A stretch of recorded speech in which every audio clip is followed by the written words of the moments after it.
Halo, jumpa kembali dengan saya di sini. Kali ini saya akan membahas tentang etnografi sebagai studi tentang manusia dan kebudayaannya.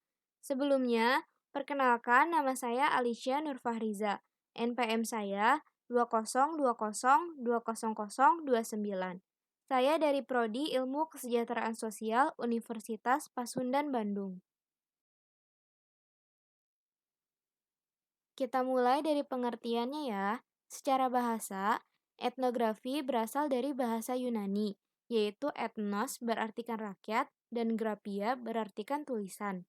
Etnografi dapat diartikan sebagai salah satu model penelitian yang berkaitan dengan antropologi, khususnya antropologi sosial. Secara sederhana, etnografi adalah ilmu yang mempelajari tentang kebudayaan atau etnik dari suatu suku bangsa secara holistik. Nah, holistik itu apa sih?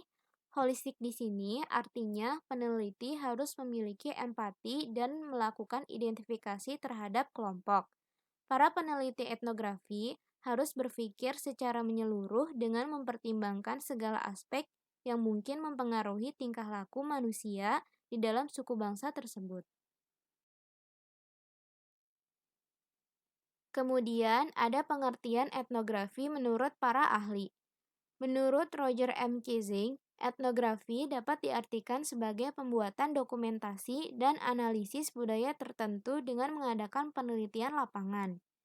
Ini menunjukkan bahwa dalam mendefinisikan suatu kebudayaan, seorang etnografer atau peneliti etnografi juga melakukan analisis. Sementara menurut Hammersley, Atkinson, dan Fetterman, penelitian etnografi mengambil lensa budaya untuk mempelajari kehidupan masyarakat dalam komunitas mereka. Tujuan dari etnografi itu sendiri adalah untuk mewujudkan tujuan dari antropologi, yaitu memahami manusia dengan cara mempelajari masyarakat serta budayanya yang ada dalam tulisan etnografi. Nah, sekarang kita masuk pada kerangka etnografi. Kerangka etnografi merupakan susunan atau unsur-unsur kebudayaan menurut suatu tata urut yang sudah baku. Kerangka etnografi meliputi 1. Lokasi, lingkungan alam, dan demografi. 2. Asal mula dan sejarah suku bangsa. 3. Bahasa. 4. Sistem mata pencaharian. 5. Organisasi sosial. 6.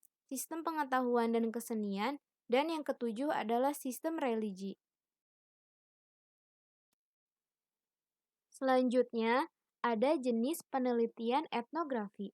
Pakar metodologi Creswell mengidentifikasikan ada beberapa jenis penelitian etnografi, seperti life history, autoetnografi, feminism etnografi, fotografi etnografi, audio, dan sebagainya.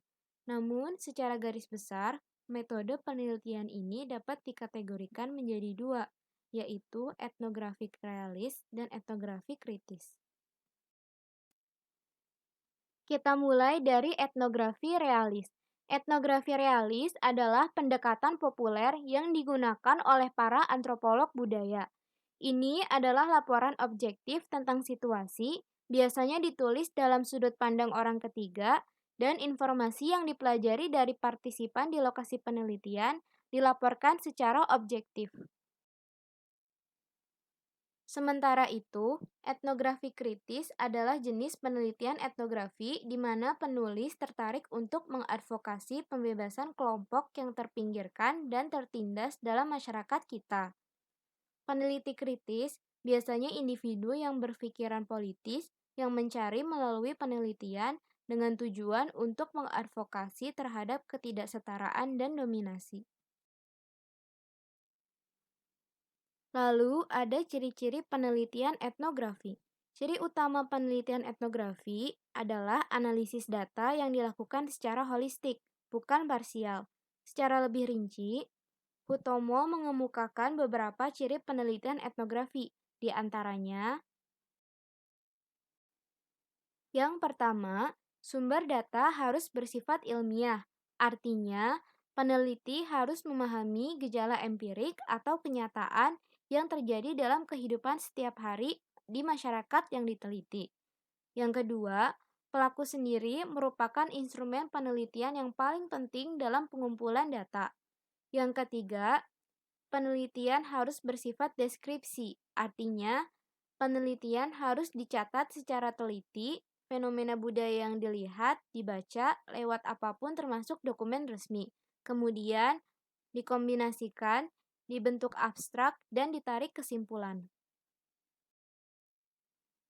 Keempat, analisis harus bersifat induktif. Maksudnya, dalam proses penyusunan karangan penelitian etnografi, para peneliti harus menarik kesimpulan berdasarkan fakta yang ada di lapangan. Kemudian yang kelima, subjek penelitian disebut partisipan, konsultan, serta teman sejawat. Buku juga bisa dimasukkan ke dalam kategori partisipan. Yang keenam, perhatiannya harus dititik beratkan pada pandangan emik. Artinya, peneliti harus menaruh perhatian pada masalah penting yang diteliti dari orang yang diteliti, dan bukan dari etik. Dan yang ketujuh, di lapangan, peneliti harus berperilaku seperti masyarakat yang ditelitinya. Setelah itu, ada tahapan penulisan penelitian etnografi. Yang pertama, memilih dan menentukan proyek atau topik penelitian. Cakupan proyek-proyek ini dapat sangat bervariasi, mulai dari mempelajari masyarakat yang kompleks hingga situasi sosial atau institusi tunggal. Yang kedua, menanyakan dan mengidentifikasikan pertanyaan terkait. Peneliti harus mempersiapkan pertanyaan yang akan memandu dalam melakukan pencatatan terhadap apa yang dilihat dan didengarnya serta memandu untuk pengumpulan data. Yang ketiga, mengumpulkan data. Peneliti melakukan kerja lapangan untuk mengetahui kegiatan orang-orang, karakteristik fisik dari situasi, dan bagaimana rasanya menjadi bagian dari situasi tersebut. Langkah ini umumnya dimulai dengan tinjauan umum yang terdiri dari observasi deskriptif yang masih bersifat luas. Keempat, membuat catatan. Langkah ini termasuk mengambil catatan lapangan dan foto, membuat peta, dan menggunakan sarana lain yang sesuai untuk merekam pengamatan. Yang kelima, menganalisis data. Kerja lapangan selalu diikuti oleh analisis data yang mengarah pada pertanyaan dan hipotesis baru. Begitupun terjadi di penelitian etnografi. Dan yang terakhir adalah menulis laporan. Hasil penelitian etnografi harus ditulis sehingga budaya atau kelompok dapat dihidupkan kembali. Kemudian juga dapat membuat pembaca merasa mereka lebih memahami orang-orang dan cara hidupnya. Laporan etnografis dapat berkisar dari beberapa halaman hingga satu atau dua volume.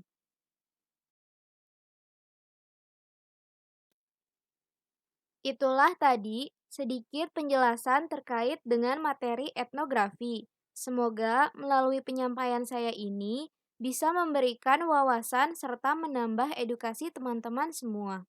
Terima kasih.